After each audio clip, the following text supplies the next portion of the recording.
Olá, meu nome é Emanuele Cardoso, eu sou bacharel em canto lírico pela UFMG e hoje eu vim trazer para vocês um tema que eu tenho pensado nos últimos tempos, que é sobre a canção de câmara e mais específico sobre a canção lírica popular e a canção popular no canto lírico.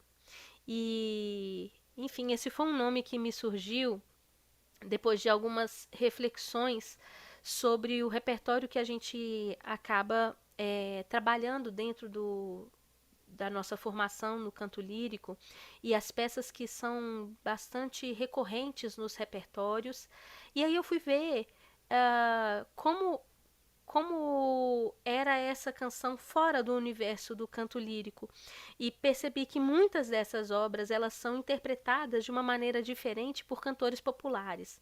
Então eu comecei a pensar sobre essa mescla ou sobre essa separação e como isso acontece, como essa interação acontece entre essas composições eruditas que são incorporadas pelo repertório popular e vice-versa. Canções do cancioneiro popular brasileiro que são incorporadas ao repertório do canto lírico. E como que isso acontece, como acontece esse intercâmbio entre esses dois universos. E aí vem a pergunta: eles são realmente dois universos? Existe algum momento em que essas duas coisas se misturam?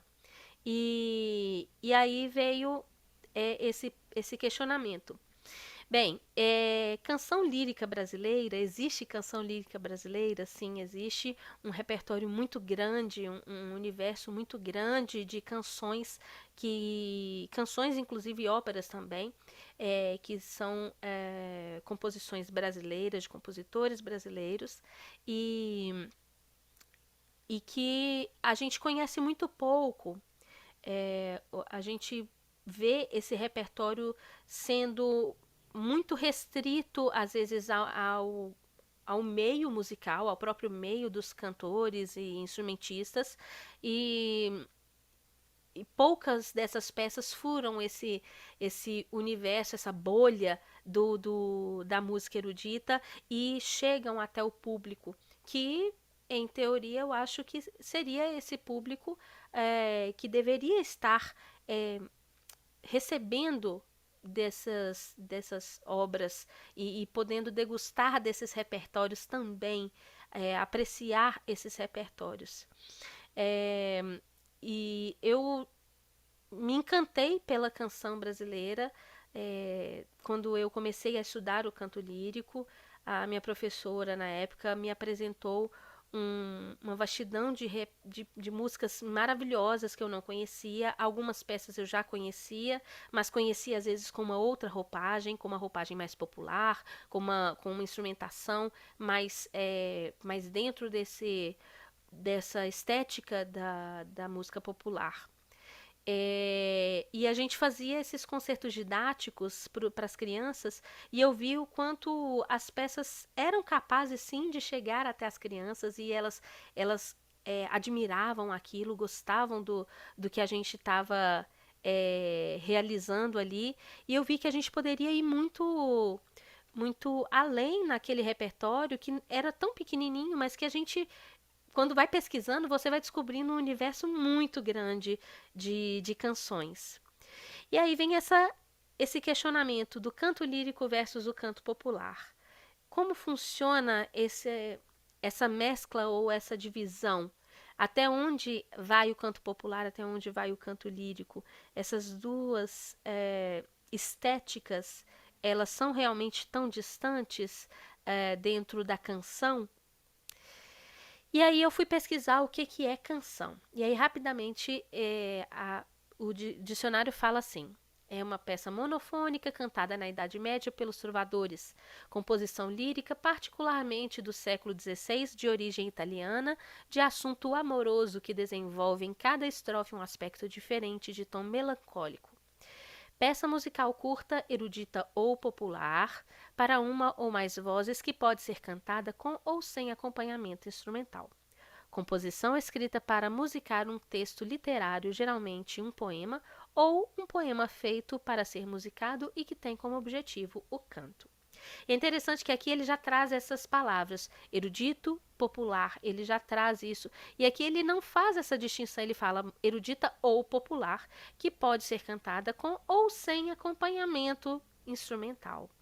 É, então, a gente tem a canção muito como essa melodia acompanhada, uma melodia que tem uma harmonia que vem junto ali, acompanhando essa melodia principal. E aí a etimologia eu achei bastante interessante que fala assim, vem do latim, né? E fala canto, cantiga, encantamento, feitiçaria. É interessante colocar como a canção esse lugar de feitiçaria, de encantamento, de gerar esse encantamento. E aí eu fui pesquisar sobre o que é lírico. Lírico refere-se ao gênero musical ou literário marcado pela expressão da subjetividade do seu criador. Na antiguidade era referente à poesia que podia ser cantada enquanto era acompanhada pelo som de uma lira. E é legal porque a lira é esse instrumento que deu o nome para o canto lírico. O canto lírico é o canto que era acompanhado pela lírica. As poesias líricas que eram acompanhadas por esse instrumento, a lira, que é um instrumento de corda. Disse da poesia que é possível apresentar cantando, que diz respeito ou pertence à ópera. Disse daquilo ou daquele que manifesta sentimentalismo. Interessante trazer esse termo sentimental, algo que expressa algum tipo de emoção, de sentimento. Denominação atribuída a trovador que produz o gênero lírico referido. Pessoa muito emotiva ou sensível, pouco pragmática e muito utopista. E aí, canto lírico é a forma de canto de estilo musical erudito em que a letra é caráter essencial. E interessante porque aqui a gente coloca a letra é caráter essencial. Isso é o que difere, né, o canto do instrumento, a palavra. Né, o uso da palavra é o que difere o canto do instrumento. É a possibilidade de você dar significado além de simplesmente a música. Você realmente consegue trazer muito, muito mais significado através do uso das palavras.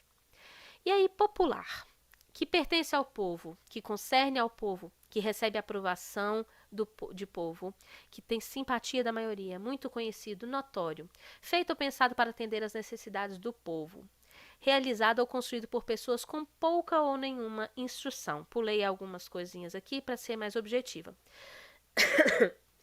E é interessante porque aqui o popular ele tem duas coisas que ele vem trazendo aqui, que pertence ao povo, que traduz as vontades, os desejos do povo, então aquilo que é popular, e ao mesmo tempo popular como algo simples, algo com pouca ou nenhuma instrução, algo humilde de certa maneira. E aqui, música popular. É qualquer gênero musical acessível ao público em geral. Distingue-se da música tradicional por ser escrita e comercializada com uma comodidade, sendo a evolução natural da música tradicional. Legal ele colocar isso.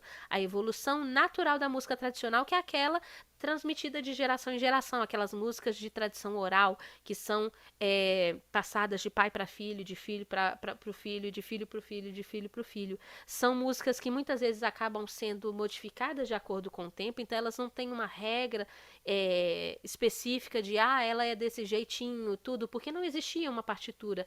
E que às vezes acontece de ser redigida uma partitura, mas é muito comum a gente ver dentro da música popular ela ser interpretada de várias maneiras diferentes. Diferente da música erudita, que ela é um pouquinho mais formatada dentro de um padrão, porque existe a partitura que ela já nos traz muito um direcionamento muito específico para os objetivos daquele compositor. A música popular ela abre esse espaço para que existam diversas interpretações e modificações rítmicas, melódicas dentro dessa música. Não que na música erudita não exista, mas na música popular isso é ampliado de uma maneira muito grande. Então, fala assim, como o nome mesmo já diz, é a música do povo. E o canto popular, de acordo aqui com esse trabalho aqui, com essa dissertação, O canto popular é a modalidade de canto associada diretamente à música popular. Abrange toda uma multiplicidade de estilos de voz musical presente na indústria cultural. É um gênero musical normalmente atrelado a conteúdo verbal, sendo também um importante veículo midiático para conteúdos simbólicos. E aí vamos falar sobre a canção de câmara, que é essa canção que foi feita inicialmente para ser apresentada dentro de câmaras. Então eram grupos pequenos. Imagina que dentro daqueles palácios existiam pequenas saletas onde eram apresentados esses grupos se apresentavam. Então precisavam ser realmente grupos pequenos para que coubesse esse grupo ali dentro. Hoje, música de câmara é considerado como todo grupo pequeno, de formação pequena, de às vezes até 10 músicos, é considerada uma formação de câmara. E, para ser mais específica agora, a canção de câmara brasileira, ela estabeleceu-se a partir das iniciativas do Alberto Nepomuceno. Esse trechinho foi tirada de uma publicação da Luciana Monteiro, a Guida Borgoffi e a Mônica Pedrosa, chamada Em Defesa da Canção de Câmara Brasileira, foi publicada na revista Permuse. Então foi estabelecida a partir das iniciativas do Alberto Nepomuceno, que é considerado o pai da canção brasileira, e um dos grandes músicos a compor sobre textos em vernáculo, né, em forma de como se fosse versos, né, e a reclamar a execução dessas obras nos meios artísticos e acadêmicos. A partir de então, outros compositores brasileiros aderiram a esse gênero. Compositores como Villa-Lobos, Lourenço Fernandes, Camargo Guarnieri, Francisco Mignoni, Valdemar Henrique, José Siqueira e muitos outros, que passaram então a criar centenas de canções e a divulgar essas canções. E os intérpretes começaram também a buscar mais dessas obras para interpretarem. E agora vem um questionamentozinho. Você conhece alguma compositora brasileira? Alguma compositora de canção de câmara brasileira? Eu quero saber se vem na cabeça, assim. Porque quando a gente fala um compositor, com certeza, pelo menos um nome vem na cabeça da maioria das pessoas. Agora, uma compositora que foi muito importante e que ela tem realmente um valor muito grande para a nossa cultura é Chiquinha Gonzaga. Chiquinha Gonzaga, ela transitou entre esses dois universos, entre o mundo erudito e o mundo popular. E ela compôs coisas para esses dois universos. Essa mulher, ela era tão à frente do tempo que ela foi a primeira mulher a reger uma orquestra aqui no Brasil. E é dela também a autoria do que nós consideramos a primeira marchinha de carnaval, que é o Abre Alas. É uma marcha rancho que é considerada a primeira marchinha de carnaval. E a Chiquinha Gonzaga, ela teve uma educação de altíssima qualidade, ela teve acesso a todas as coisas que ela precisava para que ela tivesse uma boa formação, e isso favoreceu com que ela pudesse desenvolver bastante as suas habilidades, e teve um apoio então da família para isso. Depois ela acabou tendo algumas dificuldades pela questão do casamento, ela se casou nova, mas voltou a compor e voltou a estudar e desenvolveu um repertório muito grande, criou um repertório muito grande entre obras orquestrais, obras para piano e também muitas coisas para música popular.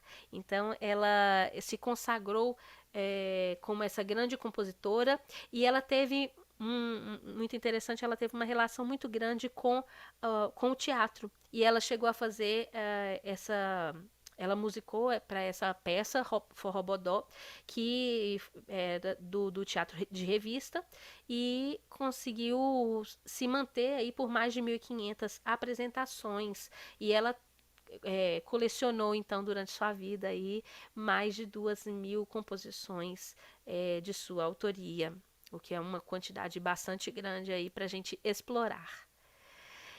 Um outro compositor muito bacana que eu venho trazer aí dentro desse repertório que foi escolhido para a realização desse recital é Valdemar Henrique, que é possivelmente um dos compositores mais interpretados pelos cantores líricos. Ele tem um repertório bastante considerável, e uma das coisas mais interessantes é o quanto ele trazia a cultura brasileira para dentro das suas composições através, por exemplo, das lendas indígenas, esses ritmos nordestinos que ele fazia questão de colocar dentro das suas composições, e ritmos afro-brasileiros também.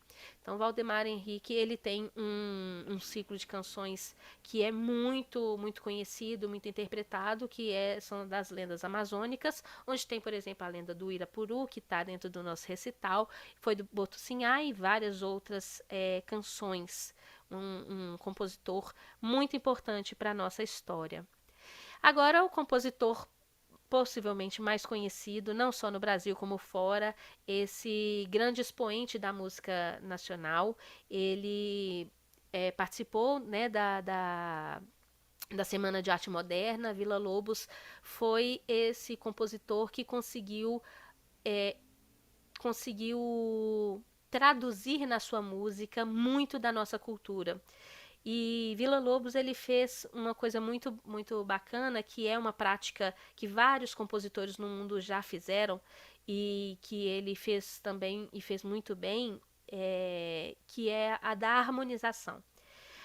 Ele pegava uma melodia já existente, por exemplo, ele pegou cantigas de roda, cantigas de ninar, e criou uma harmonia em cima dessa melodia. Essas músicas que são tradicionalmente de de herança, né, que vai passando de pai para filho, e que as melodias elas vão sendo permeadas pela memória das pessoas.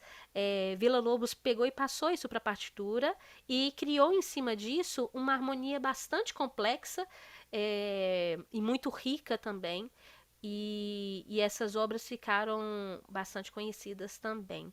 E Villa-Lobos, ele conseguiu aproximar muito a música popular da música erudita dentro das suas composições, trazendo elementos da música popular para dentro das suas composições, como instrumentos característicos, e mesmo a sua forma de compor, ela trazia muito da experiência auditiva que nós temos, por exemplo, dentro dos choros. Então, ele desde pequeno, ele se apaixonou, se encantou pelos chorões, e acompanhava esses grupos. Ele sabia tocar violão, tocava violoncelo. Então, a composição dele é muito fácil de você conseguir visualizar um violão tocando muitos dos temas que ele apresenta dentro das suas composições. Um outro compositor bastante interessante, Jaime Ovalle, ele compôs uma belíssima canção que é Azulão. É uma canção que também ela está dentro do universo popular, mas ela também é muito dentro do universo erudito. E Jaime Ovalle era esse compositor paraense que tinha uma fé muito peculiar, uma forma de viver a sua religiosidade muito peculiar, e, e ficou bastante conhecido através dessa sua obra, Azulão. Um outro compositor que fez também harmonizações, e foi muito interessante o que ele fez, o que ele construiu em cima dessas obras. Ele fez um cancioneiro de obras nordestinas muito bonito, que foi Hernani Braga. Ele, nascido no Rio de Janeiro, ele pegou essas peças e criou harmonias em cima delas.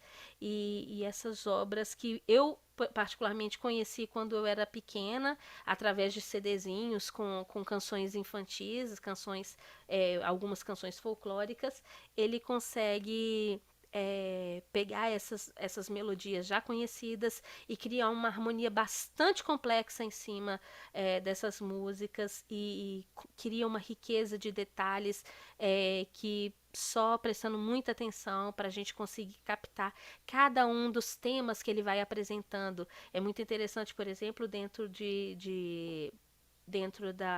do São João do Ararão, que é uma das peças que eu trago nesse recital, ele, cada vez que a melodia se repete, ele cria uma nova melodia, um novo arranjo para a parte do piano, que é muito, muito interessante, ao mesmo tempo bastante desafiador. É, para quem tem que interpretar. Então, não são obras de fácil execução. São obras bastante complexas e exigentes para os intérpretes. E agora, Cláudio Santoro, esse compositor que ele tá dentro do universo da música erudita, mas que sua música se aproxima muito da música popular, principalmente por causa de uma parceria que ele fez, que foi com Vinícius de Moraes. Vinícius de Moraes é esse compositor que fez muitas parcerias dentro da música popular e que é muito fácil de você ver em músicas de MPB a coautoria do Vinícius de Moraes, e ele fez duas coletâneas de canções chamadas Canções de Amor, com Cláudio Santoro, e é muito fácil de você ouvir essas canções e falar, nossa, poderia estar aqui um violãozinho tocando que a gente estaria cantando junto apesar de terem peças bastante complexas de se interpretar, são músicas agradáveis aos ouvidos, ele tem uma composição extremamente leve e muito rica, muito rica. Bem, e por fim, Tom Jobim, que é um compositor conhecido pela música popular, sua grande contribuição para a nossa música popular brasileira. E Tom Jobim, ele tinha muita influência dos impressionistas.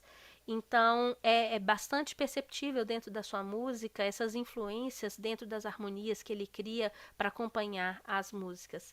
E Tom Jobim, então, se consagrou dentro desse universo da música popular, mas ele também passeia ali. E uma coisa entre Tom Jobim e Cláudio Santoro em comum é que ambos, por exemplo, fizeram uma parceria com Vinícius de Moraes. Então, aí vem justamente o questionamento.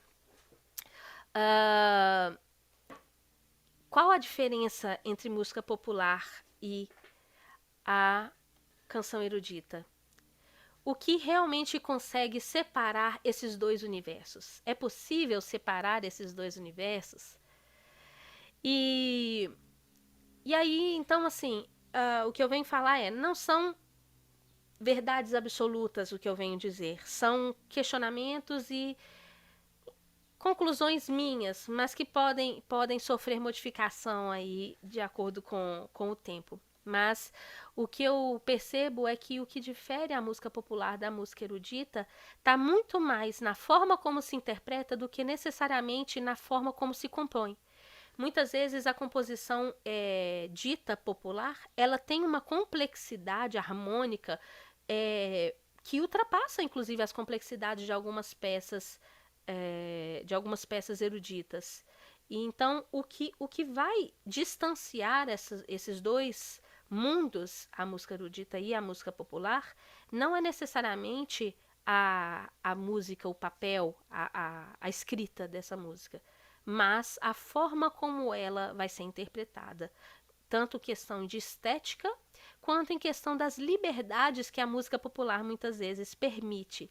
Agora, dentro da música popular, dentro da música erudita, da canção de câmara, a gente ainda tem algumas liberdades que a gente pode ter em cima dessas músicas.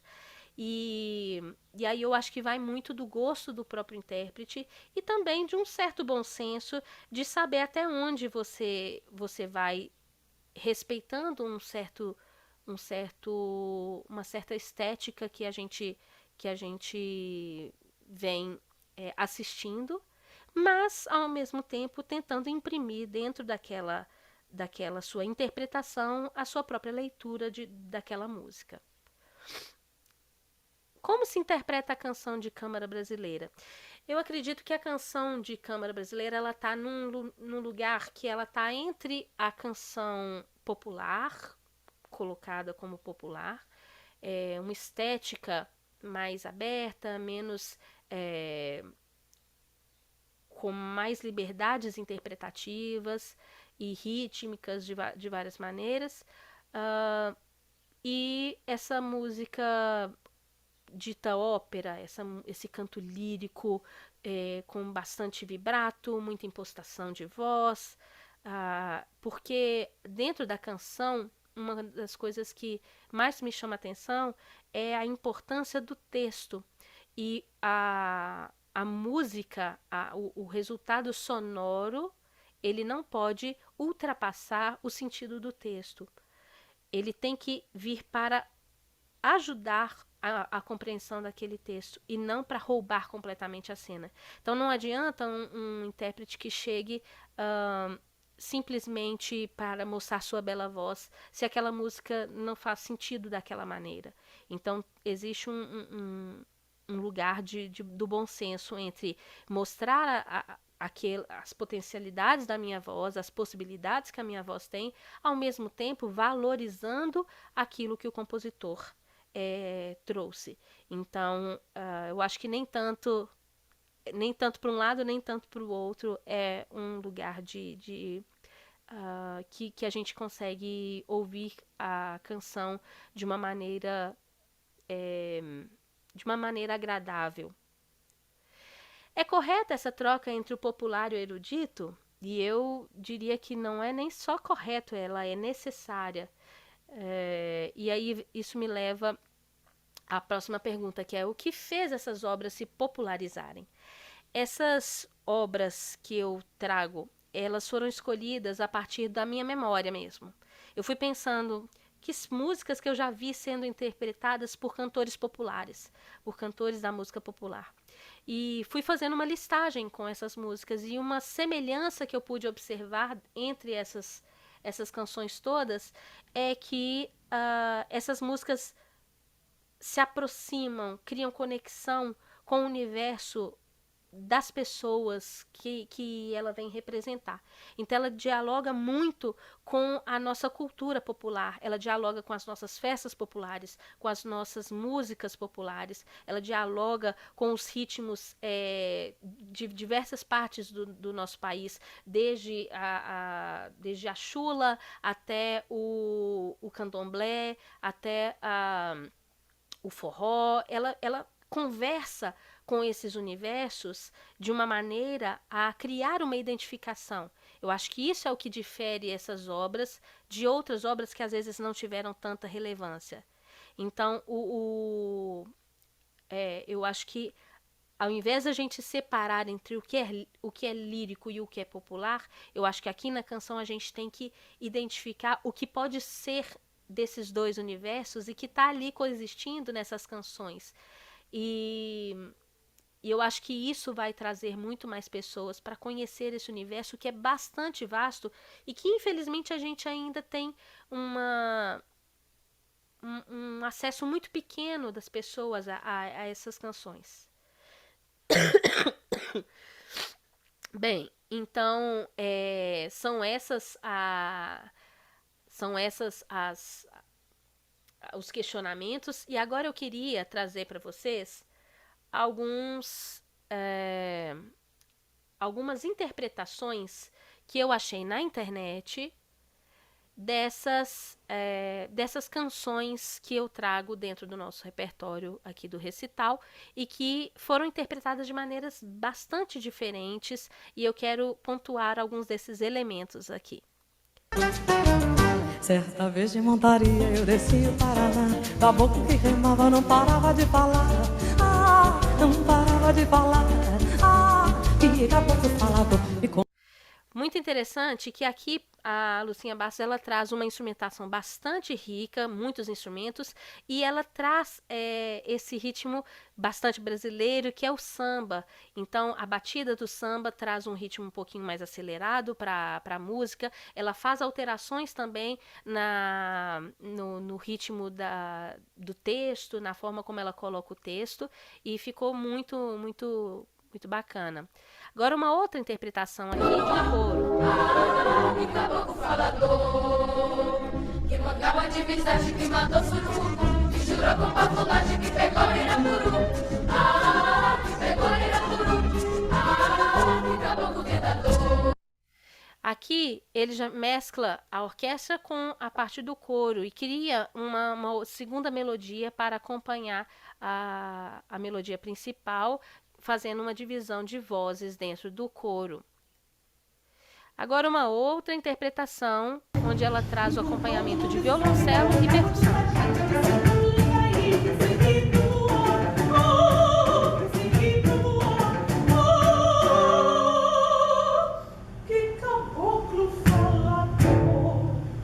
E vocês percebem que aqui ela coloca ela utiliza de uma estética dentro da voz que mantém a estética do canto lírico, mas acompanhada da percussão e acompanhada do violoncelo, que não é o instrumento tradicional do acompanhamento dessa música do Valdemar Henrique. E aqui uma última, que é também um grupo vocal.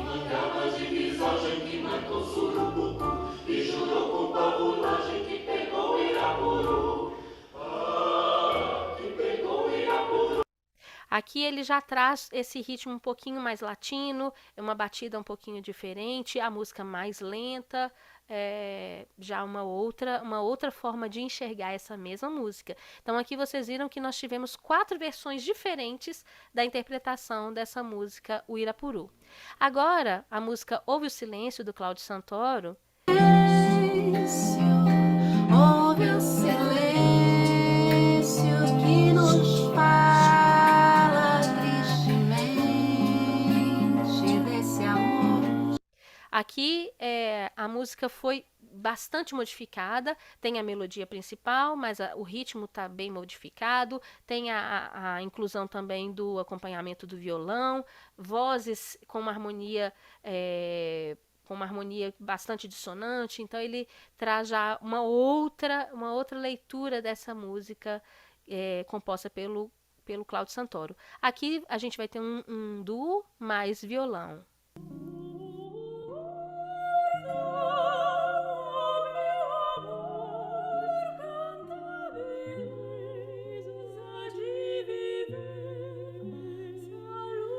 Aqui já levou a música para um outro lugar, muito mais, talvez, melancólico, não tem a parte rítmica que os ordinários colocaram.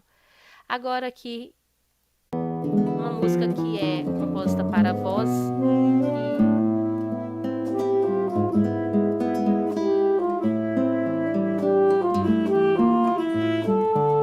agora interpretada, então, pelo saxofone. Uma outra forma de enxergar essa música. Estou passando rapidamente, mas todos esses links vão ser disponibilizados para vocês. Oh, lua branca de fulgores e de encanto, se é verdade que ao amor tu dás abrigo. Aqui ela traz, nessa música, na Lua Branca, eles trazem um instrumento bastante característico da música brasileira, que é o acordeon, acompanhando. Então, uma instrumentação que aproxima muito da linguagem da música popular brasileira, de uma música bastante interiorana, principalmente. Aqui uma outra visão agora, interpretada pela Maria Bethânia. Ah, vem tirar dos olhos meus o pranto. Ah, vem matar essa paixão que anda comigo. A diferença entre a Luísa Lara e a Maria Bethânia, a Luísa com uma voz um pouquinho mais soprosa, a Maria Bethânia já trouxe uma voz um pouquinho mais presente, usando bastante de um som mais de peito, né? Um som bastante visceral, é, pela Maria Bethânia. Aqui, vocês veem que o nível de popularização, né, de algumas músicas, a música Lua Branca, interpretada pela Verônica Sabino, foi incorporada à trilha sonora da novela O Cravo e a Rosa. Vem enxugar dos olhos meus o pranto, oh, vem matar esta paixão que anda comigo. Agora, Melodia Sentimental do Vila Lobos, interpretado pela Mônica Salmazo.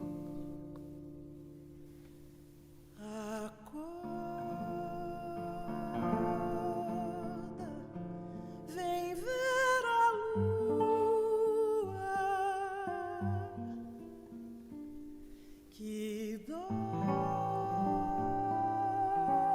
dorme na noite escura. Tem que ser trechinhos pequenininhos aqui para dar tempo de tudo, mas depois vocês vão poder ver com calma em casa. Agora, interpretada pela Maria Bethânia. Outra tonalidade.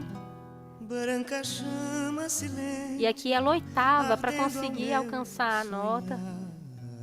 E faz uma descidinha no final.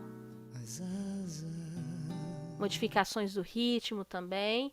E uma última interpretação aqui, feita pelo Ney Matogrosso. As asas da noite que surgem e correm no espaço profundo.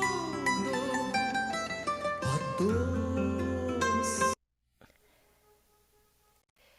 E aí eu termino agora essa nossa conversa com essa reflexão do que realmente, o que realmente nos afasta. Será que deveria nos afastar esses dois universos? Existe um lugar de melhor ou pior aqui? Eu acredito que essa seja uma afirmação negativa. Eu acho que não existe como a gente colocar um critério de valor. Eu acho que existem visões e lugares diferentes, e aí as escolhas interpretativas elas vão acompanhar esse lugar. Se você estiver dentro de um universo onde você possa explorar todas as possibilidades daquela música, por que não, né? Agora, claro, quando a gente está dentro desse mundo acadêmico, estudando o canto lírico, a gente vai trazer as estéticas mais aproximadas dentro da técnica do canto lírico. Agora, isso não exclui também a possibilidade de brincar em algum momento com essas canções e poder explorar as possibilidades vocais de várias maneiras, né? Eu acho que, na verdade, o que nos separa deveria era nos unir. A gente deveria era aproximar essas canções que nos traduzem em notas, para traduzir também a gente de várias maneiras, e que a gente possa se conectar com o nosso público através dessas canções que são tão ricas, um universo que é bastante rico e que tem muito mais do que isso aqui. Eu trouxe só uma pincelada dessas canções, mas tenho certeza aí que se a gente pesquisar, a gente consegue descobrir muitas preciosidades, outras interpretações dessas canções e de outras muitas canções. Espero que vocês tenham se sentido convidados, instigados a conhecer um pouquinho mais desse mundo que é a canção de câmara brasileira, e enfim, os colegas cantores e músicos possam também se sentir convidados a brincar um pouco mais com essas músicas e trazer ainda mais a canção brasileira para dentro do nosso palco, e trazer mais as pessoas para perto da gente, e que a gente possa manter essa conexão de artista, composição e público. Então é isso, muito obrigada. Espero que vocês tenham gostado desse nosso bate-papo. Até a próxima.